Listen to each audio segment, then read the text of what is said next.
Hi, I'm Tom Santos from the General Mills Flour team. I'm part of the Dominators, and I'm here to talk about the Flour Detective series that we created.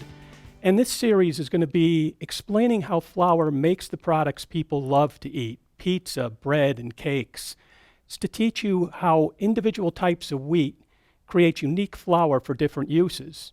We're going to show you tips and ideas that will make it easier to identify what flour to use when discussing products with customers.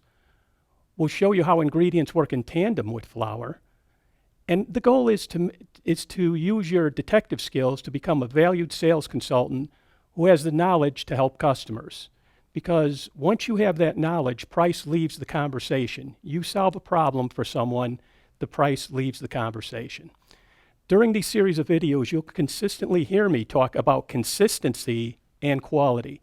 It's something we talk about at Pizza Expo, and it's something, if you're a flour detective, by the end of this series, you'll completely understand. So the first thing I'm going to talk about, you think I'd be talking about flour first, but I'm going to talk about ingredients that go into making a dough. And the first ingredient is yeast. Yeast, when you mix it in a dough, it has a leavening action. So what happens, you put the yeast on top of the flour, you mix the dough, and as the yeast ferments, and this usually takes a few hours to overnight, it starts to raise. And what causes that fermentation is the CO2 gas from the yeast. The yeast eats the sugar in the flour, or that you put in, and also the carbohydrates in the flour develops that CO2 gas, and that's what starts fermentation and starts a dough ball starting to rise. I'm going to start with instant yeast. Instant yeast dissolves quickly during mixing. You add it with your dry ingredients. There's no need to rehydrate it, and it has a consistent activity. Again, there's that word, consistent. Instant yeast is the easiest one to use. One thing with any of these yeasts, either instant, active, dry, or compressed, is you never want to add any of those where salt and sugar are involved. You always want to put it on top of the dough, on top of the flour. So if you're going to use instant yeast, make sure you add it on top of the flour. Now, when I'm talking about active dry, this has to be hydrated.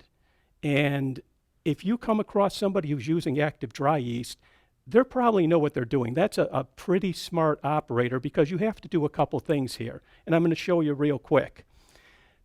To make active dry yeast, you have to use 5 parts water to 1 part yeast. So I have 1 ounce of active dry yeast, 5 ounces of water. You would put it in, and the water has to be between 100 and 110 degrees.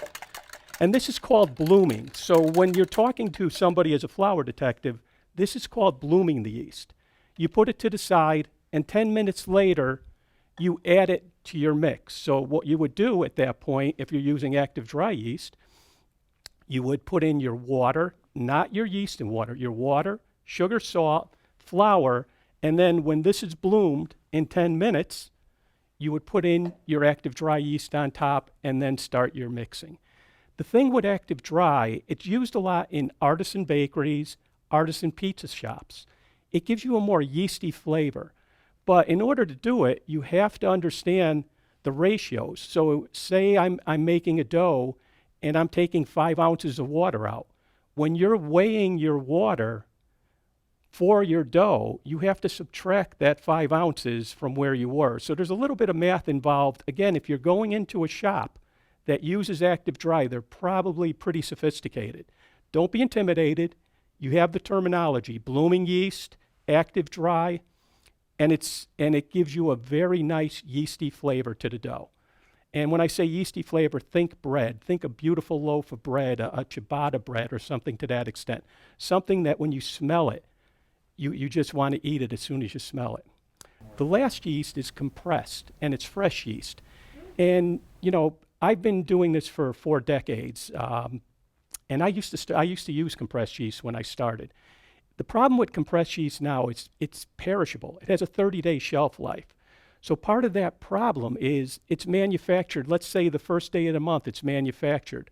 By the time it gets into distribution, it might be 6 days before the distributor gets it. And then before your customer gets it, it could be another 3 or 4 days. So by the time the customer has that yeast, 10 days of potency is gone. Now that wouldn't be a problem, and it shouldn't be a problem for most people.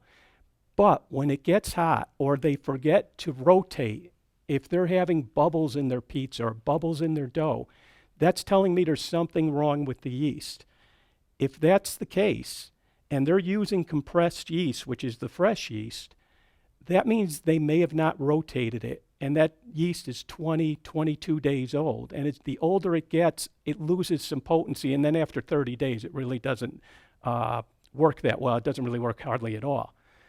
That said, you mix it the same way. Water, salt, sugar, yeast on top, mix it. Very important to rotate it. It works well, but again, you're at the mercy of rotation of the yeast and time, and especially when it's hot out or very cold. If the yeast is a little old, it's not going to react as well. You may have some dough issues. A lot of older customers, a lot of older bakeries or pizzerias, they'll use the compressed fresh yeast, and they'll usually use a pound per 100 pounds or something to that extent. But there's a ratio, a conversion ratio that's very important to remember. If you're using a pound of fresh yeast, the conversion ratio is only 8 ounces of active dry or 6 ounces of instant yeast. Very important to remember that. If you're a flour detective, you're giving somebody really good information on switching from compressed fresh yeast to instant yeast or active dry, but you have to tell them the conversion rate, because if they put in a pound of instant yeast or a pound of active dry, that dough is going to come out of their mixing bowl. So very important that you know the conversion rates, and don't be afraid to offer a suggestion. You're actually helping them. So remember, active dry, compressed, and instant yeast. The only one you have to rehydrate is the active dry.